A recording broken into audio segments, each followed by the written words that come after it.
préparez-vous à être éblouis par les dieux de l'Égypte ancienne. Bienvenue sur Watch Mojo français. Aujourd'hui, nous faisons le décompte du top 10 des dieux et déesses égyptiens.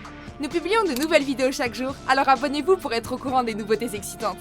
Pour cette liste, nous passons seulement en revue la mythologie égyptienne, il n'y aura donc ni dieu grec, ni pharaon dans ce décompte. You have my leave to go. Numéro 10, Sobek. Sobek. Reptile demon.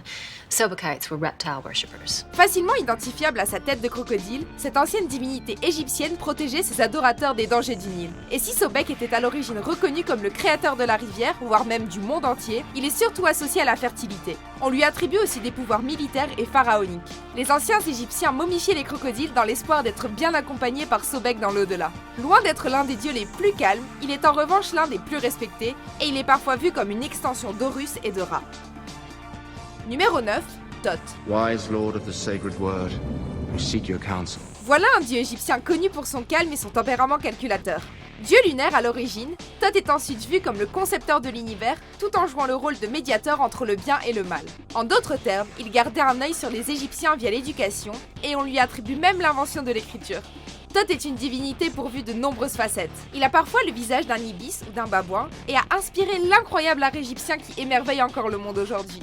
Ce dieu maintenait l'équilibre de l'univers et offrait du confort à ceux qui le vénéraient. I've seen the world, created from sand and water. I contain all the wisdom in the universe. Numéro 8, Geb. Geb, god of earth. Père des serpents, ce dieu possède un sacré rire. D'après la légende, ce sont les rires de Geb qui sont à l'origine des tremblements de terre, tandis que ses larmes ont rempli les océans. Parfois représenté par une oie divine et rendu partiellement responsable de l'œuf cosmique, on attribue surtout à Geb la végétation du Nil et le contrôle des tombes. Par-dessus tout, il a le pouvoir de décider qui parmi les morts montera au ciel et qui restera sur terre tourmenté par une lourde culpabilité. Aussi dangereux que bénéfique, Geb pouvait facilement chambouler le monde de l'Égypte ancienne. A lumbering giant, patient, deliberate, unmovable. He is Geb, god of earth. Numéro 7, Seth. I, Set, shall be your one true king. Fils de Geb, ce dieu égyptien était connu pour être violent. D'ailleurs, il a démembré son propre frère Osiris. Par conséquent, Seth affronte souvent le fils d'Osiris, Horus, ce qui donne lieu à plusieurs célèbres histoires de la mythologie égyptienne. Seth complète le règne d'Horus sur les terres cultivables en s'occupant des déserts égyptiens. Bien qu'il soit surtout associé aux tactiques dominatrices, il a également été calomnié pour ses façons de faire sournoises, autant dans la hiérarchie de sa famille qu'avec Horus, qu'il tente de séduire pour avoir plus de pouvoir. I showed you mercy. I won't make that mistake. Mais au final, les terres du désert appartenaient à Seth.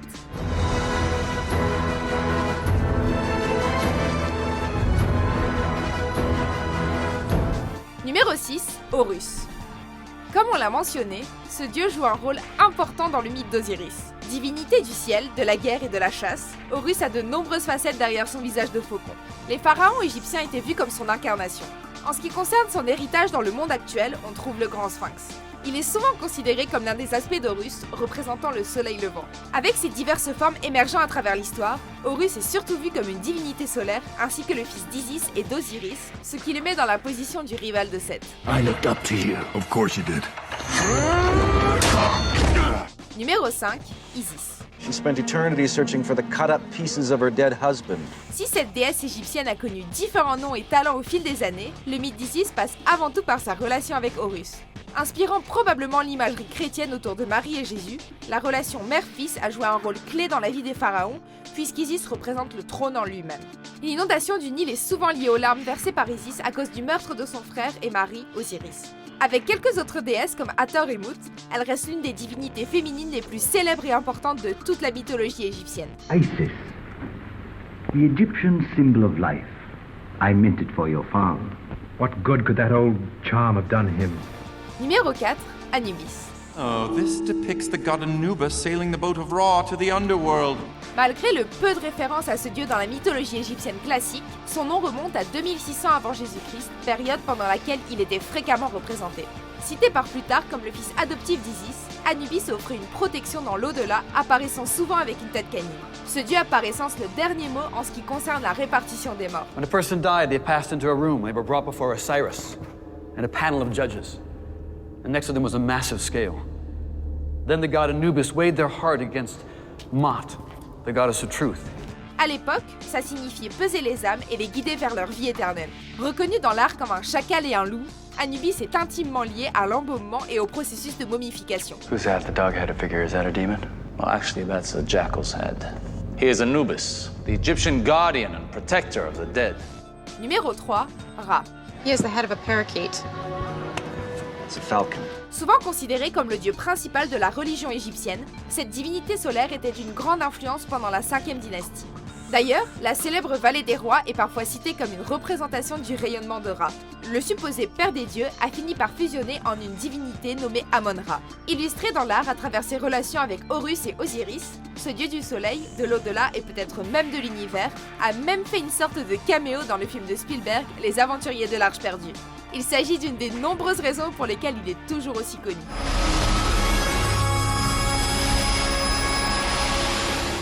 Numéro 2, Osiris. Osiris, the god of life, was the beloved king of all the lands made bountiful by the Nile. Il est le fils de Geb ou Ra, suivant les sources. Il est aussi le compagnon d'Isis et le père d'Horus. Ce dieu est évidemment au centre du mythe d'Osiris. D'après la légende, Osiris s'est fait assassiner par son propre frère avant d'être réassemblé par Isis et de donner naissance à Horus. En d'autres termes, cette suite d'événements a mis Osiris dans la peau du roi des morts.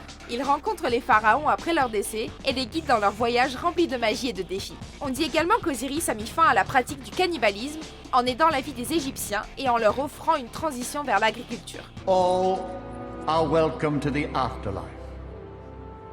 This is my legacy. Avant de dévoiler notre vainqueur, voici quelques mentions honorables.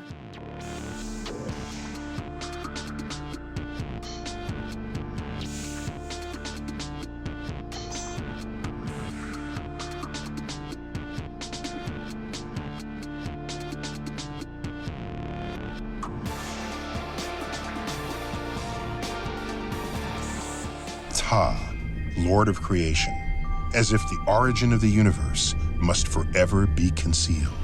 Numéro 1, Amon-Ra. Originellement connu comme Amon le Caché et affilié à la créativité, le roi des dieux nommé Amon veillait sur la ville de Thèbes aux alentours du 21e siècle avant Jésus-Christ. En tant que créateur de lui-même et de tout ce qui suit, son extension terrestre deviendra Amon-Ra, c'est-à-dire le résultat d'une fusion du dieu soleil avec une divinité invisible que les Grecs associaient à Zeus en personne.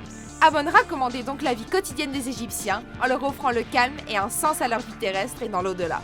Il est et sera toujours une présence majeure parmi les dieux et déesses de la mythologie égyptienne. It's not built on the scale of men, it's built on the scale of gods, of one god, Amon-Ra, the god of the sun. Vous êtes d'accord avec notre sélection ? Jetez un coup d'œil à ces autres super vidéos de WatchMojo français et n'oubliez pas de vous abonner pour être au courant des nouveautés.